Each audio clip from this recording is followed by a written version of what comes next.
And I'd like to officially welcome you to the second in our series on exploring the 2024 Connecticut World Language Standards.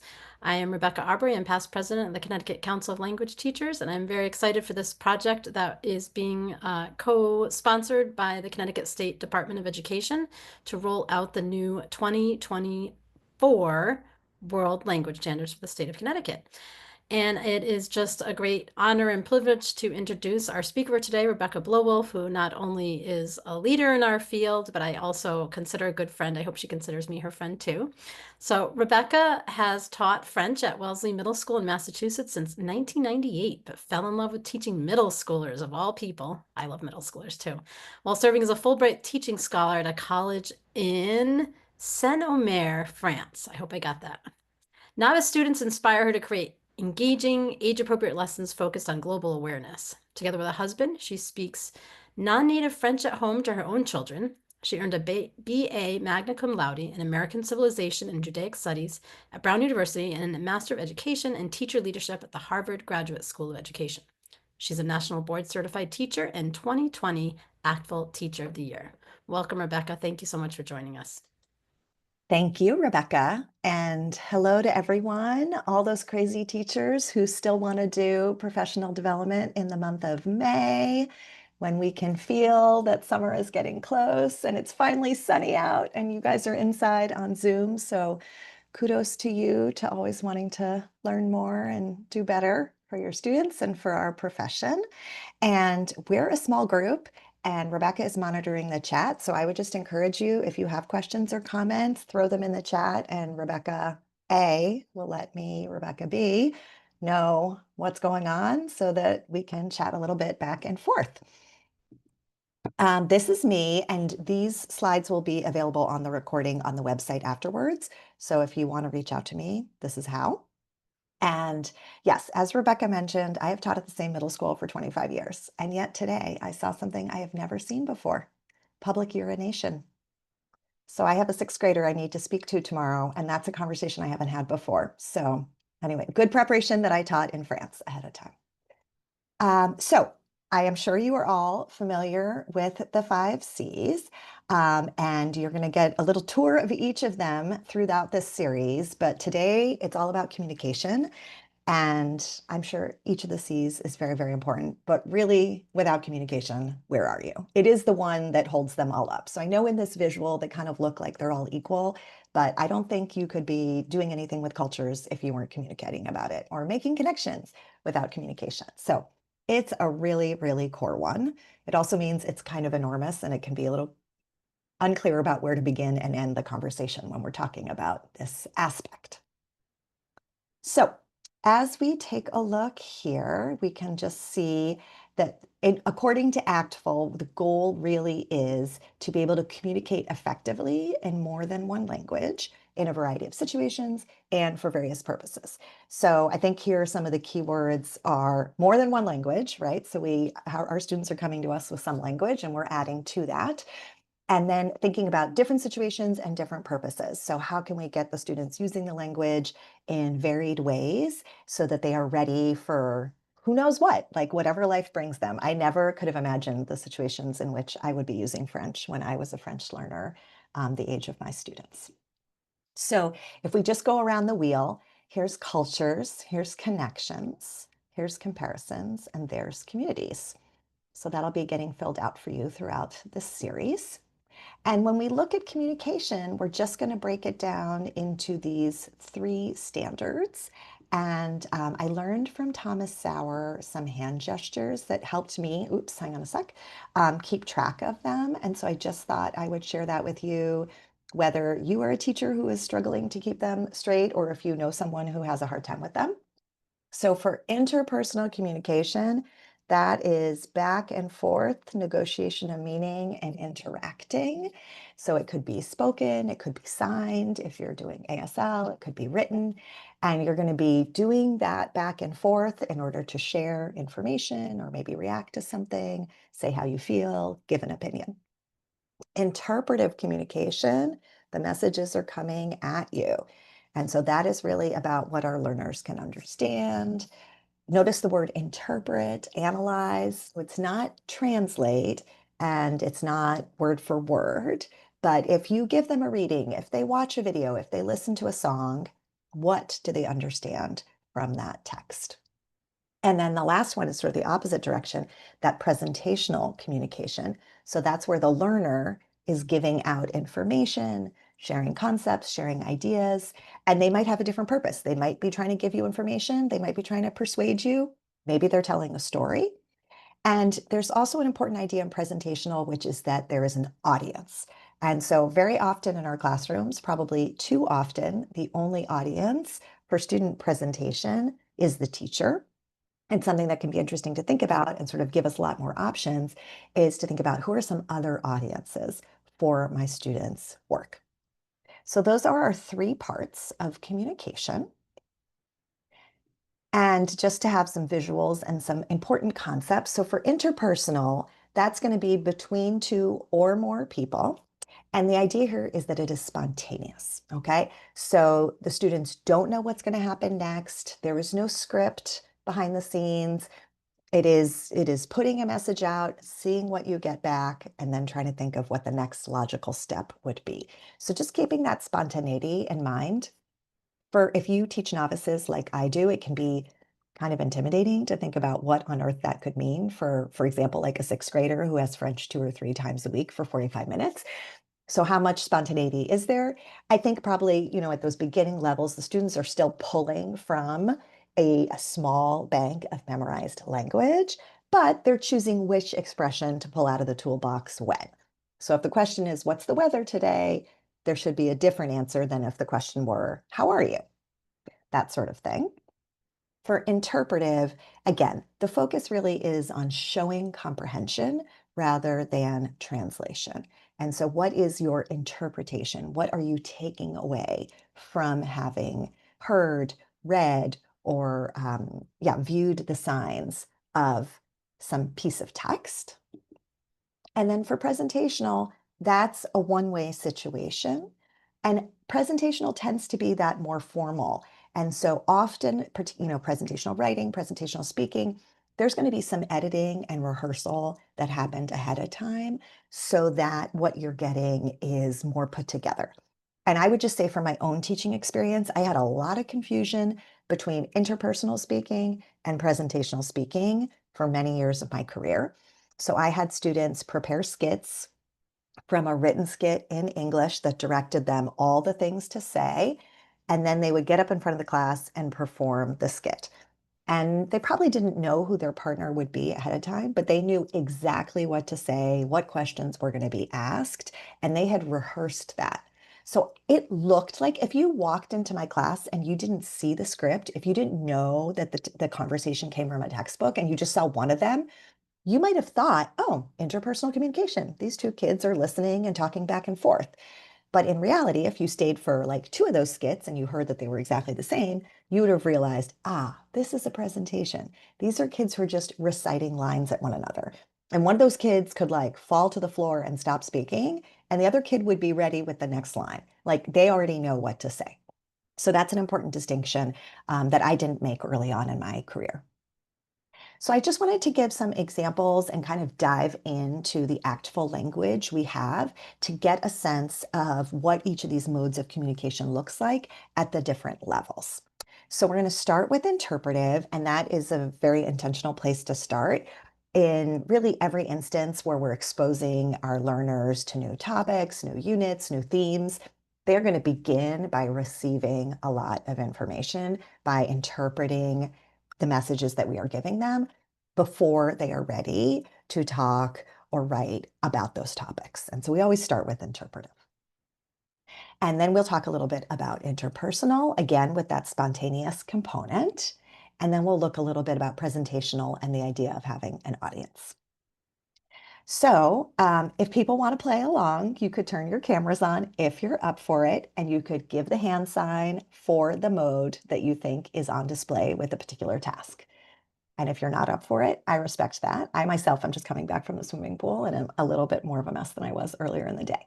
All right, so if you are asking for directions on the street, what mode of communication do you think that is? Do you think that's interpretive, interpersonal or presentational. And I'm just going to make my screen a little bigger so that I can see all the, okay. Yeah, okay. So if I'm understanding people's signs, it looks to me like most people agree that that would be interpersonal.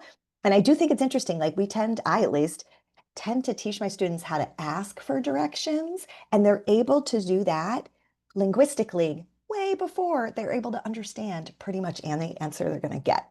And if you've been a novice language learner in another culture and you have tried asking for directions, you may have had this experience where you do not understand the answer that is being given to you. But it is ultimately an interpersonal task. If you only know how to ask for the directions, you're not going to be able to get anywhere, right? All right, so there we are in our interpersonal asking and hopefully understanding directions. What do you think about performing a prepared skit? Yeah, great. Presentational. And so just again, not to say that you couldn't ever do a skit and have it be interpersonal, but it would need to be unrehearsed and spontaneous. And I know for me, that was a big change from how I had been doing things in my classroom when I made that shift to really focusing on communication by mode. So there's the skit. What do you think about writing a social media post?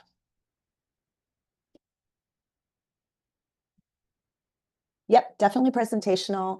Great. And just to notice, like there's an audience, right? So when you're writing a tweet, for example, as I used to do years ago, then I would be thinking about like, who's going to read this? And oh, I'm writing it for language teachers. So I'm going to use these words that the other language teachers know or these hashtags. So there's always an audience in mind for presentational. I think oftentimes in textbooks, we see presentational prompts where it's not really clear who you're writing to, who the audience is. All right. What if you're trying to determine the main idea of a social media post? Great, great. So that's that interpretive. So here we are reading a post, trying to figure out what it's about. What about having a FaceTime video chat? Okay, great. So we're having back and forth, interpersonal. There's going to be situations maybe we're like, what? I didn't hear you. What do you mean by that? Can you say it again? All those things. Writing an online restaurant review. So you go out to eat and then you're going to write up your experience. Yeah, great. So I would agree, presentational. This can be a really fun activity for your students if they read some restaurant reviews in the target language and then you have them write their own review.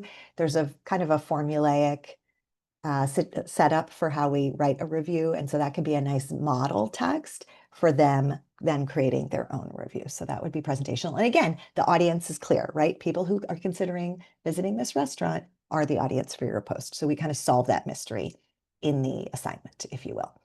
What if you're researching a restaurant that suits your guest and your diet?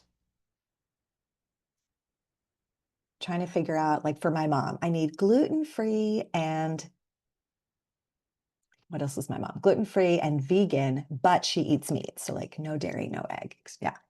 Okay. Yeah. Interpretive. Great. Great. All right. So I would just sort of invite you to think about, and if you want to drop something in the chat, is there anything about one of these modes that you sort of know you need to remind yourself about, or that maybe you find kind of trips you up, but that's something you could share in the chat if you have a thought, or maybe something you've learned about a mode through your own experience. Rebecca, while we're waiting people to chat their ideas, I'll say that the one I hear a lot of people often struggle with is really how to assess the interpersonal mode. And the tendency is to just immediately ask for translation to show understanding. Interesting. Okay. So something I'll just, as one idea, something we've been doing a lot in our department, we're 5 languages at the middle school, is we do group conversations at the end of the unit. And the students have a specific prompt that they've been working to prepare. And each student gets, for example, 5 speaking gems, like little glass gems. And then they have their conversation amongst themselves. We try really hard not to intervene. And their job is to try to, every time they speak, they put the gem in the box that's in the middle of the table and they try to get rid of all their gems.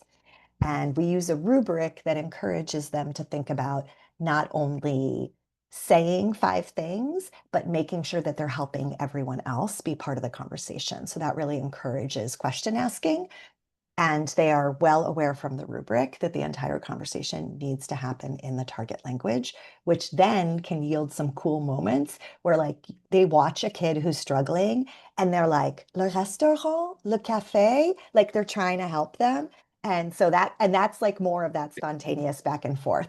So Sorry, I yeah. might have said interpersonal, but I meant interpretive. Oh, okay. Because I was like, translation, I what? know, I Okay. know. I heard you say interesting, and then it hit me. I probably said the wrong thing.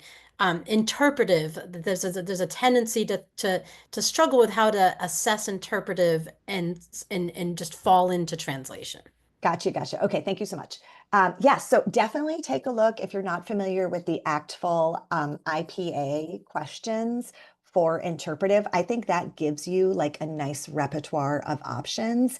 And for example, one of those that I love is you give um, summarized statements in English about the reading, some of which are true, some of which are false. And for any statement that the learners think is true, they need to show you where in the text they found that answer. And so that for me is one that keeps them diving back in the text. There's really no reason to translate, and they have to be precise about exactly what they understood. Thank you. And Eileen was asking if a social media, I think a social media post could be interpersonal if the student is responding to a post. I think so. Yes. So I think it depends how you're using your social media. If you're going back and forth, then for sure. I feel like with a lot of social media posts, you kind of read the post and then you maybe make one comment. So you don't have that many opportunities for spontaneity. But maybe if you get in a heated argument with someone and you're going back and forth, then that to me feels very spontaneous. And then it would be interpersonal writing. Yeah, thank you. And Eileen was also wondering if the rubric you were talking to was referring to as a talk rubric. Yes, so Shrum and Glisson have this talk rubric that is originally from the teacher's handbook, but is reprised in Terilyn Clementi's Keys to Planning for Learning. And that for me was really transformational because, first of all, I hadn't been doing true interpersonal speaking in my classroom. And then once I figured out that I wanted to have the kids doing interpersonal speaking, I could not figure out how to assess it without having to listen to recordings, which I thought was going to be really soul sucking. So yeah, figuring out a way to do that one is a big deal. All right, so I wanted to just sort of think about some practical ways that we see the modes of communication show up in our classrooms. And so just to take a look at our benchmarks where we see the overall layout for novice communication, what does that look like? And then right beside it, the intermediate. And for me, what's been the most powerful is to try to compare by level how a novice approaches interpretive communication versus an intermediate. So, for example, if you're looking at the interpretive at the novice level, they're supposed to be able to identify the general topic and some basic information, whereas the intermediate should be able to understand the main idea and some pieces of information. So again, I don't really know what the difference is between some basic information and some pieces of information, but general topic versus main idea, that's a real leap in comprehension. And so just noticing what differs from one level to the next, I think really points us in the right direction. Also, like if we're working with novices, but of course we are keeping our eye on intermediate, what are the things I need to be aiming for? Okay, I need to stretch my novices toward being able to understand the main idea, even though they're not there yet. And so I do think it's helpful to do that exercise of comparing the levels side by side just to get a sense. So I thought we would kind of take a little bit of a journey through intermediate low and get a sense of how that shows up in the different modes. So if we start with interpretive communication and we take a look, we've got our benchmark. So our general statement for intermediates in this mode.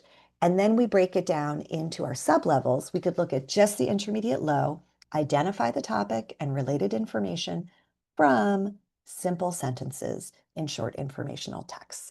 Okay, and so we're at that very beginning as part of the intermediate journey.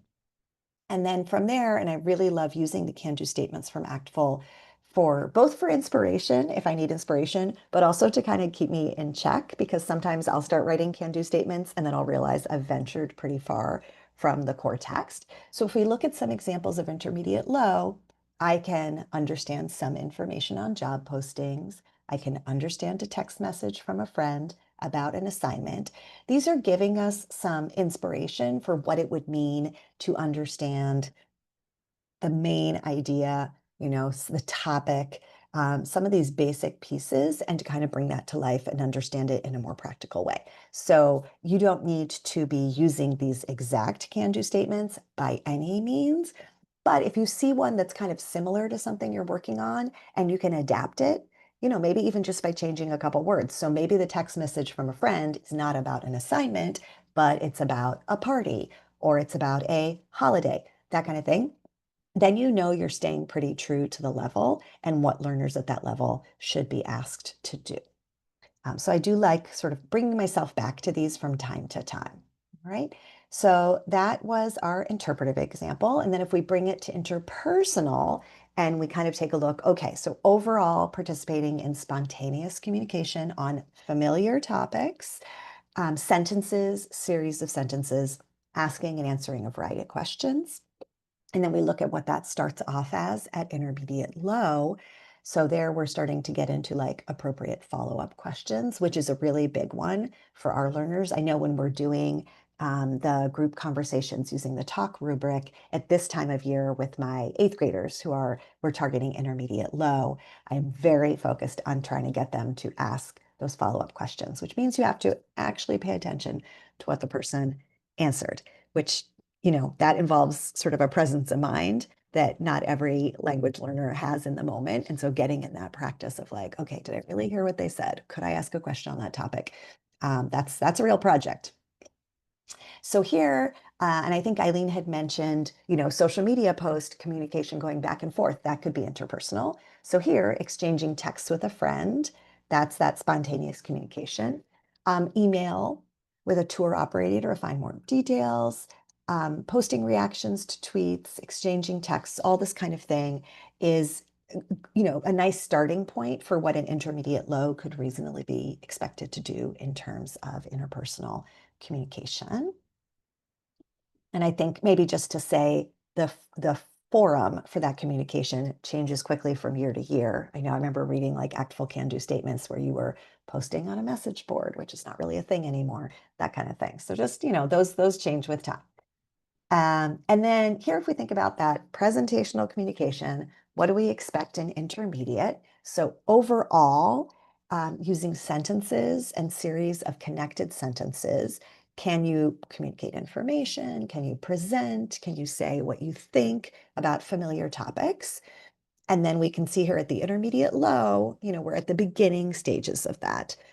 So familiar and everyday topics, simple sentences. And then you can see when you get to intermediate mid, you're already beyond simple sentences and you're starting to see series of connected sentences. And then intermediate high, which is practically advanced, you're starting to see short paragraphs. And so there's a journey that happens within the level, but that can also really guide you in terms of making sure you're honoring where your learners are while keeping an eye on where you want them to go. And so we've got some nice examples here, making simple comparisons of people, describing what we need or want to do on a particular day. All of these are ways to narrate and present using intermediate low language. And for some of these, it's obvious who the audience would be, but for many of them, it isn't. And so that's really our job as we're writing prompts to think about in what situation would you actually do this? Who would be the audience for this task? So I just was thinking we could sort of take a look at our intermediate learners, think a little globally about their capacities, and then take a look at some specific examples from the classroom. And if people have ideas from their own classrooms or teaching contexts that they want to share, that would be fantastic. I don't know how many people on this call spend a lot of time with intermediates, but so if this is not your most familiar zone, that's perfectly fine. But if that's something you're familiar with, it'd be great to hear kind of what your thoughts are. So I've heard it said intermediate. So it's about me. This is familiar context. And so you can understand the main idea, some information. You are communicating in sentences and series of sentences.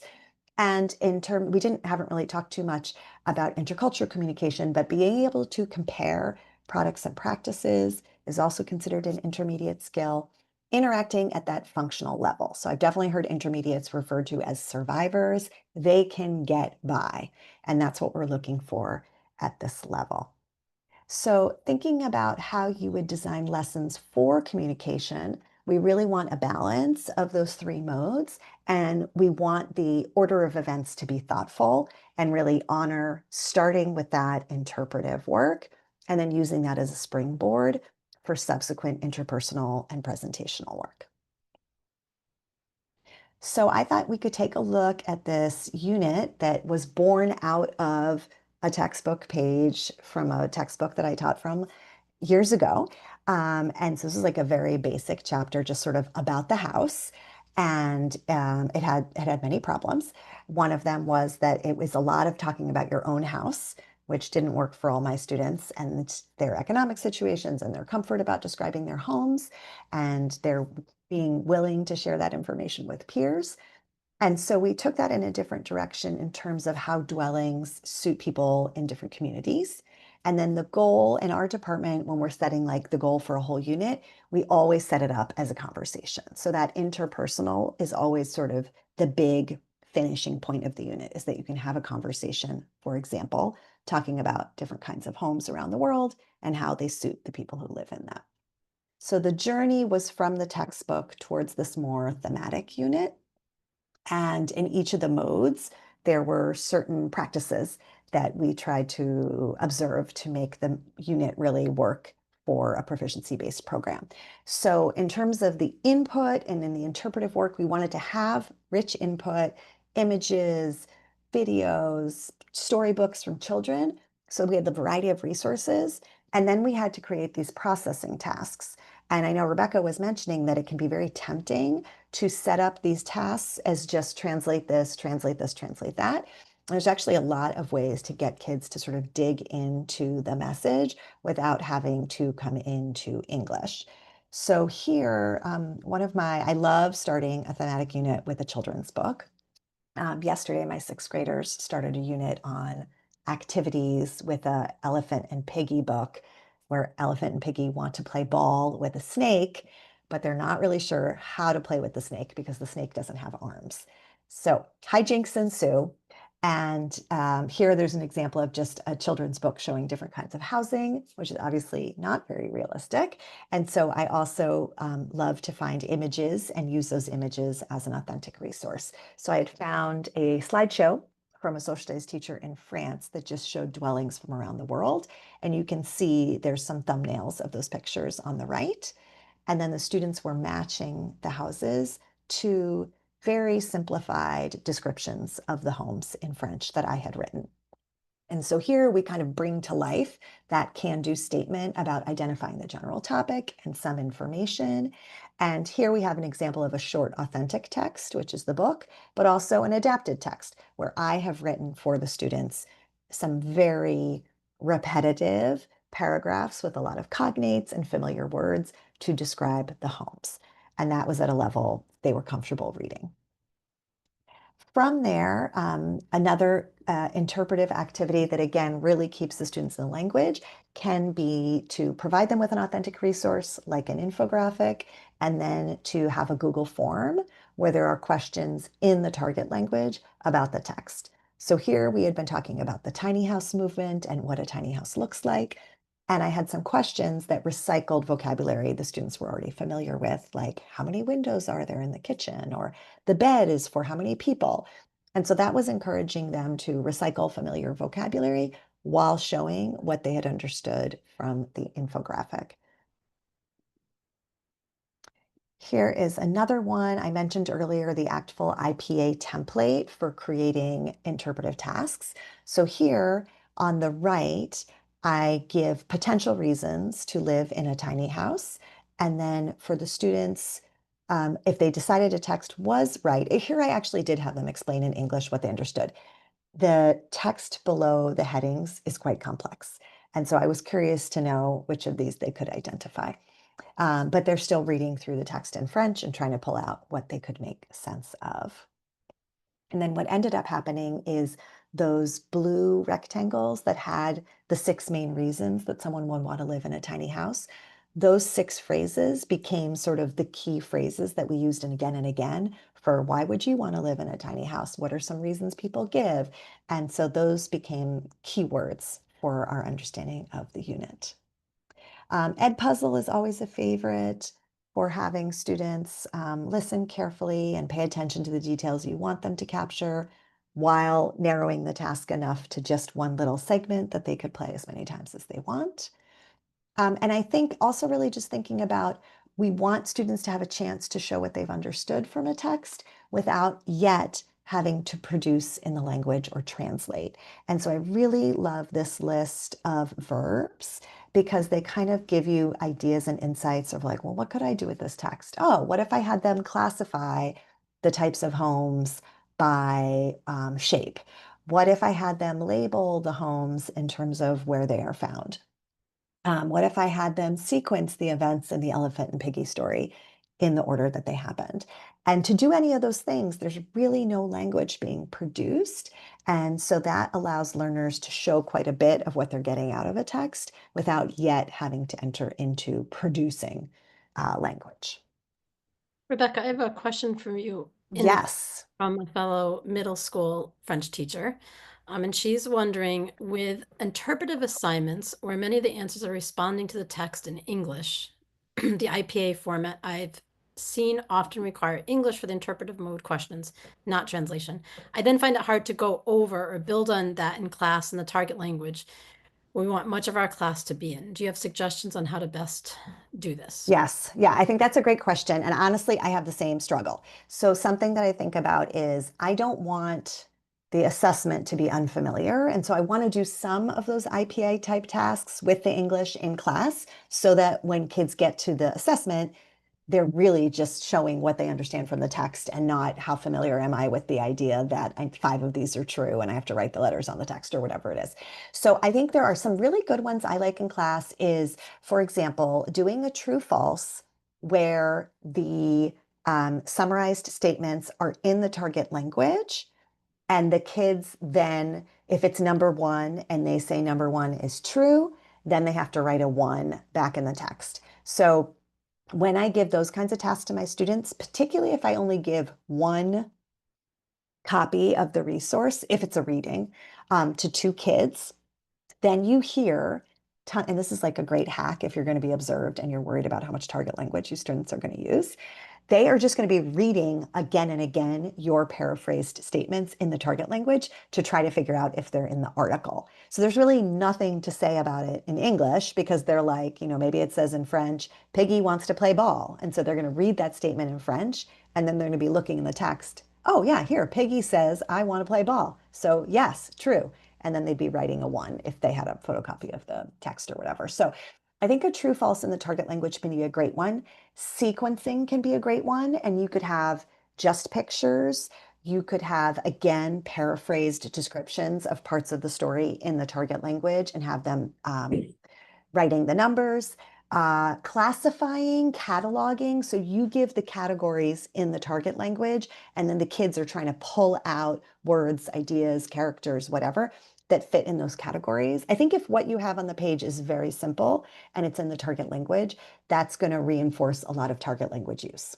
But at the same time, as I mentioned, I think it would be unfair to never expose them to the English tasks until the assessment, because then the assessment would not be modeling the classroom practice. And you're going to have a certain group of kids who are going to freak out that they've never seen an assessment like that before and not be able to show all that they know. So yeah, thank you for asking about that. I do think that can be as a potential drawback. All right, so I want to take us now into the interpersonal mode and to think about when we're designing interpersonal tasks, how can we have both scaffolds and within those scaffolds some visuals that help the kids get the conversation, keep the conversation going? And then also what kind of feedback are learners receiving on that communication that's helping them get a sense of like, are they on the right path or not? So I showed earlier that I like to use like little thumbnails of these images of different houses. And a great activity that we do with this is to have students just once they've read the paragraphs that I have written about the houses and they've figured out which ones are which and they're kind of familiar with the types of dwellings we're going to be talking about, we could play like a 20 questions type game where they have to ask. And I like to give them images like this, printed in color, small, back to back and then in a plastic sleeve. So they have like a two-sided plastic sleeve with a dry erase marker and a sock or an eraser, and they can be tracking the answers. Another way to do it would be if they have like flashcards and they can set the flashcards out on their desk and then they turn them over when a certain dwelling, for example, gets excluded. And I like to always do this where the students have one resource for two students because then they have to talk to each other as they come to agreement about weight. So, for example, if a student says to me, is the dwelling in a warm climate? And I say no, then they're going to cross off some of these ones, like the one in the desert in the upper left-hand corner, the Indonesian one in the upper right-hand corner, and they're going to cross them off. And then you'll hear the kids sort of talking to each other like, wait, il fait chaud, il fait froid, like which climate did she just mention, as they try to determine which ones to exclude. And then we just ask questions until they can figure out if they've got it down to one dwelling. And this one you can really do, first the teacher is the one who answers the questions. And then once you've modeled it, a brave student volunteer comes up and models it. And then if you have enough sets, you could break them into groups. And in groups of four, one kid picks the dwelling and everyone else is guessing. That allows for a lot more conversation. And just that negotiation of meeting, like students will ask a question and then they'll realize, oh, that doesn't exclude any of the ones. That didn't eliminate any of them. That was not a good question. And they have to kind of figure out like, what is the information I'm actually looking for? Let me look at which dwellings remain. What do I need to ask that would actually help me get an answer? And so I really enjoy watching them puzzle through that process. And this works with anything. You could do this with thumbnail pictures of diverse families, of foods, art. And so I like to have these visuals on hand for all my units. And then the students kind of are familiar with the game and we can play it with any content area. Another one is just to like be starting classes off with some sort of conversational do now that's on topic to the unit and that kind of builds like little tiny building blocks towards a bigger interpersonal assessment that's going to happen at some point down the road. So I had my students designing tiny houses, and on the left side, we had kind of looked at some of the cool features you might see in a tiny house.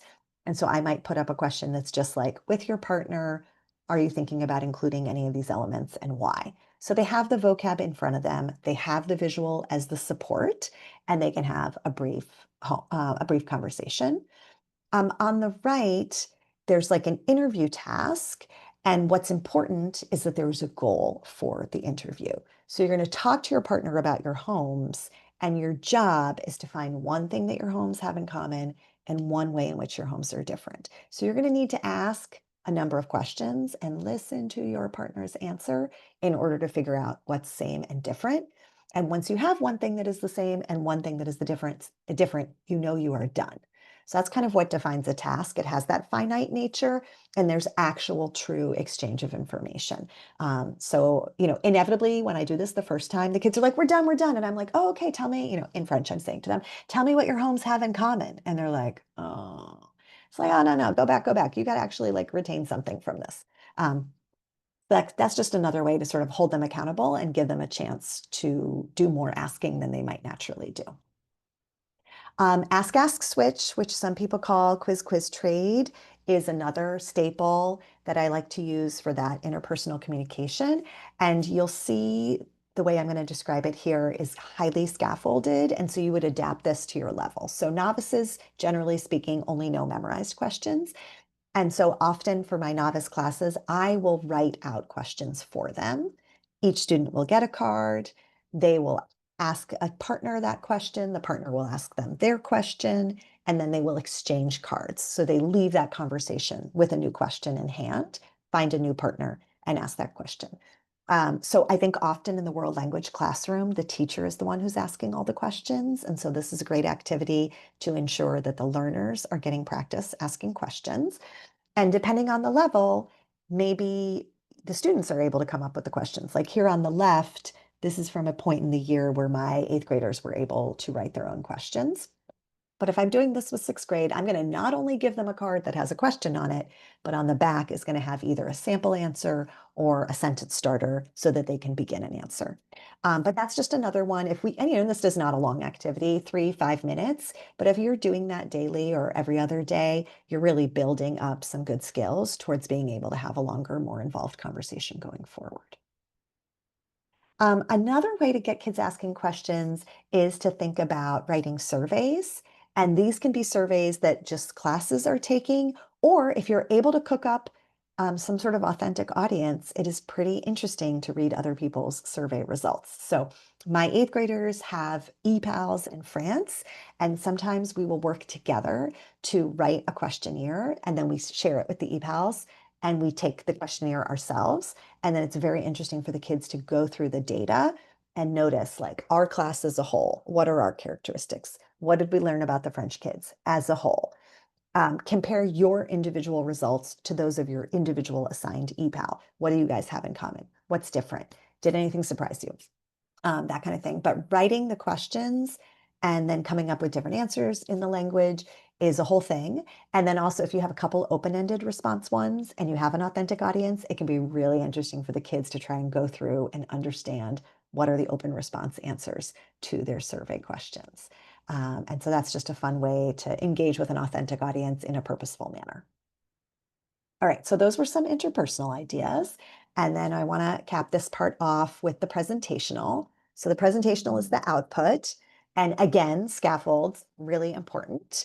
I think now more than ever with ChatGPT and Google Translate, like we want to give the kids what we think they're going to need so that they are not up to trying to just do the whole thing by themselves, which may yield shutdown and then going to unauthorized resources. And then again, I've hammered on this and I will just hammer on it one more time. The audience. Who am I writing to? Who am I talking to? And this becomes really important at the intermediate level because I'm usually really pushing my students, ask questions, include a question. If you don't know who your audience is, you have no idea how to ask a question. And so giving an audience, even if it's a made up audience, but realistic, helps students, I think, get into more of the question asking that we want to see in presentational writing, for example. Um, one of my favorite ways to have students show what they're learning is through doing a double bubble, which is like a Venn diagram, except that you get a lot more room in the overlap center. And so this can be done digitally or on paper. This one, again, back to the same thumbnails I had of the global dwellings. The kids picked one global dwelling they thought was interesting, and then they could compare it to their home, or they could compare it to any home in their community. And the middle shows all the things those homes have in common. So that's an opportunity for the students to attempt, and you will see this is an attempt, to write in the third person plural. And then on the sides, on the left, you have everything that's true of the bamboo home in Indonesia, and on the right, everything that's true of the suburban home outside of Boston. So you get your third person singular and plural practice. I would just say if you want to do this called a double bubble mind map, it's in my experience, I would give the kids the map pre-made. For learners who struggle with executive function, the energy and time they spend setting this up, they're done once they've drawn the bubbles and they have no energy left to write the sentences in French. And if you set it up for them, then it's pretty well guaranteed that when you turn to your partner and you have a conversation about what you wrote about, it's apples to apples. And it's not like, oh, I did my own thing and I can't even read this or whatever. Digitally is a nice option too. So I often have students use this double bubble mind map as a way to do some simple presentational writing. And I would also encourage you fill out a bubble in each of the 3 locations for them to model the text type you expect. If I do not model complete sentences for my students, I will get phrases from probably a third of my kids. If they see that it's complete sentences, oh, and by the way, it's in French, then you are more likely to get, for example, complete sentences in French. And then this can become a really awesome scaffold for maybe an interpersonal task that's going to happen down the road. And kids, who struggle with anxiety and low working memory, if they can look down and have some notes, that's going to give them a lot more support for the speaking task. So that's not necessarily something that you're going to give to every student, but it does create a scaffold that could be used. It can also be a scaffold for maybe now you're going to write a paragraph where you say what's same and different. But look, you already have all these sentences. You kind of just need to mush them together, that kind of thing. Visuals, I think, are a great way to anchor speaking tasks for our students. So for example, here they were creating house designs based on what they had learned about their EPALs through this housing survey. And so they had asked the kids, which of these things is important to you? And lo and behold, the questions they asked were the same phrases that we had seen on the very first infographic about why people choose to live in a tiny house. And then when they created a slide for their EPAL, they chose visuals that represented, oh, you want to save money. You want to have a house that is unique and resembles yourself. And so the images sort of become symbols. And then even if the kid doesn't have any text written and they're giving the presentation over with just the visuals can be a great support, like a great memory support, and also a confidence booster that, like, I know what I'm going to say. I have my topic ready to go, and they're not just reading off the slides. So I love having them present just from strict visuals. When we're creating presentational work, I did just want to mention this distinction, which I think is significant, and particularly if part of your term grade, for example, is presentational, I would think it's important that you have a balance of these two types. So on the left, we have, and this is language from Laura Terrell, what we call polished presentational writing. So this has been edited. You maybe had some drafts. You might have written this with someone else. So you've received support, you know who you're writing it for, and this is very much what I would consider a performance. So you're going to be coached up to have a more polished, accurate final document than you would have if you just, wrote something in a quick write in class. At the same time, so a polished yields something that maybe would be really nice to like hang up in the hallway, would look great in a parent newsletter, that a child feels proud of, would be willing to share with their EPAL in France. So polished work definitely has a place, and polished work reveals very little about the child's actual proficiency. And so if you want to know what they can do in the moment, there also needs to be time for on-demand presentational work, which is spontaneous, which is rough, which is the student working alone, which I would define in 2025 as paper and pen and no technology whatsoever. And in this case, it's really just for the teacher. They're doing it in class without any other resources, and we are getting closer to what we might call proficiency. Now, why isn't this truly proficiency? Because we're going to pick a topic that we've been working on. We're nice. This is within the rubric of school. We know what's realistic for our learners. But I would just encourage you to think about, are there opportunities for both of these kinds of work? Because each of them brings something different to the table and allows learners to show something different about their capacity. All right, so that is sort of some thoughts on the three modes. And I mentioned earlier that that interpretive forms the basis from which the interpersonal and presentational jumps off.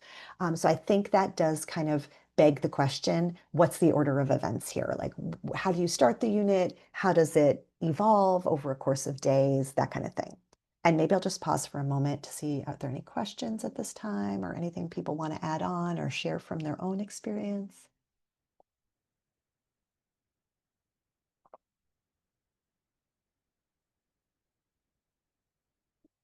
All right.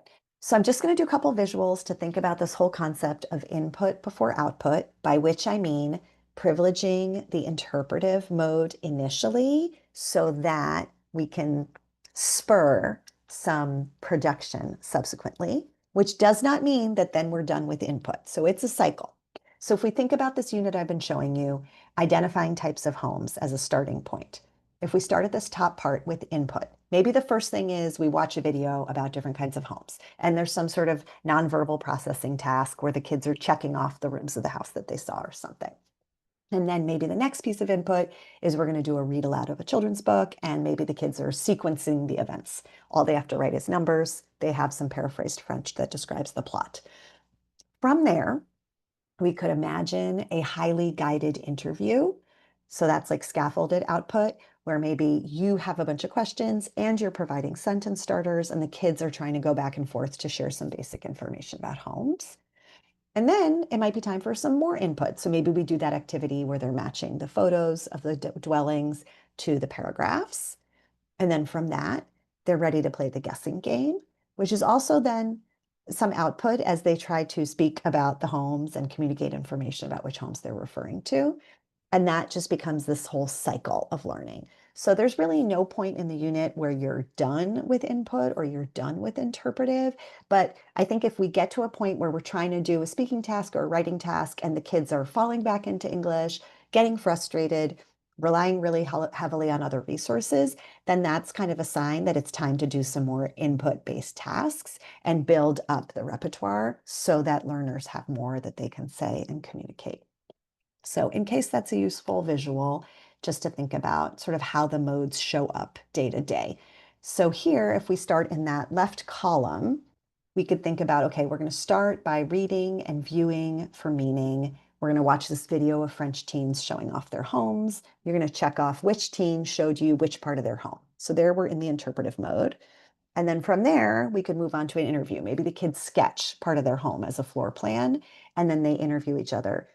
Where is your bedroom near the kitchen? Is there a dining room in your house? That kind of thing. So that's that interpersonal. And then from there, then you're maybe ready to write a little bit about what you've been reading, viewing, discussing. So maybe you could talk a little bit about your home. Maybe you could use some of those expressions to talk about what you would like in a home. And so that kind of shows you the cycle. And again, when I say presentational writing about your home, that might be 3 sentences, something like, my ideal home is, and the kids, you're like, in my ideal home, there is blah, blah, blah. So like very, very simple. But there's still a progression, even on that first day. If we jump forward 2 weeks and we think about what the kids are able to do, at that point, again, still reading and viewing for meaning, still on the same general topic, but now we're maybe getting into a more expansion of global challenges. And we're learning about like a Swiss NGO that builds homes for people experiencing homelessness.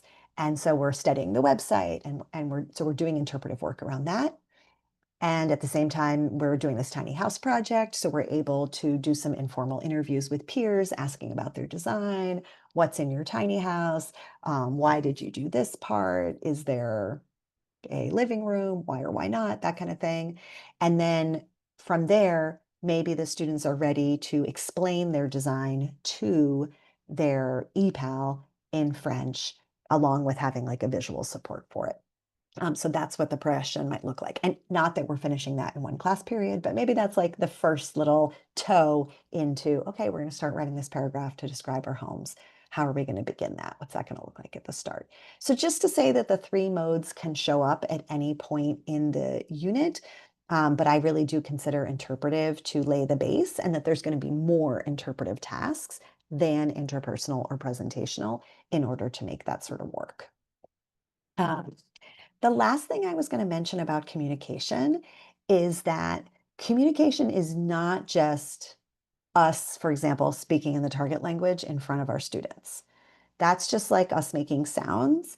There has to be meaning and purpose in order to get the engagement. And so I'm just going to reference this, like an idea that blew my mind from Bill Van Patten's book while we're on the topic. And it's like a little tiny book, but it really packs a punch. And it's just this one slide. So Bill Van Patten distinguishes between what he calls exercises, activities, and tasks. And this is just like Bill Van Patten's view of the world. So when he talks about an exercise, there is not a place for students to express or interpret meaning. So for example, a word search. If I give you a word search in French and I just list words in French, even if Rebecca A doesn't speak a word of French, she knows she's looking for the word portable and she understands the English alphabet, Portable. She can find that and circle it. She has no idea what that word means potentially. Okay. And there's no communicative purpose. Once she finds the word, it doesn't matter. And so we just really want to be sensitive to if those are showing up in our curriculum, they're not promoting communication. Another one would be when you're having students conjugate verbs and there's no sentence, there's no like which verb would make sense in the sentence. It's just like, here's the sentence, here's the verb in it, what should the ending be? And the beginning of the verb could just be like 1, 2, 3, 4, 5, 6, 7. And you know, oh, it's the first person plural, it has to end with ONS, even if the word's not even a word.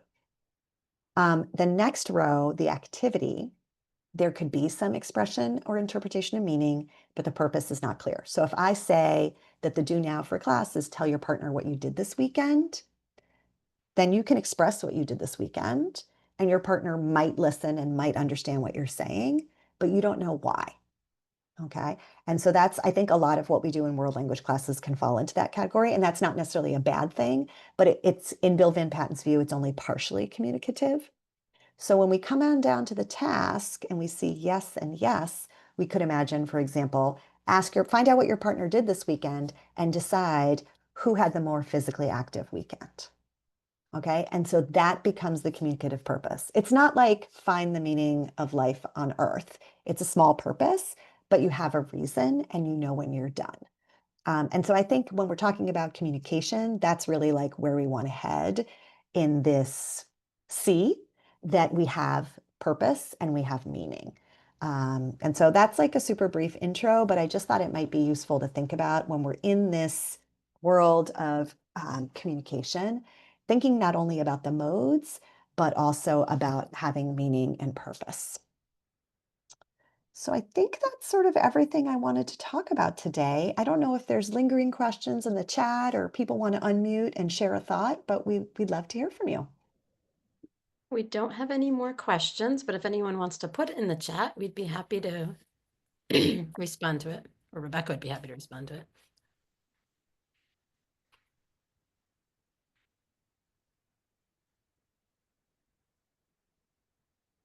Just some compliments, Rebecca. Very well done from Eileen.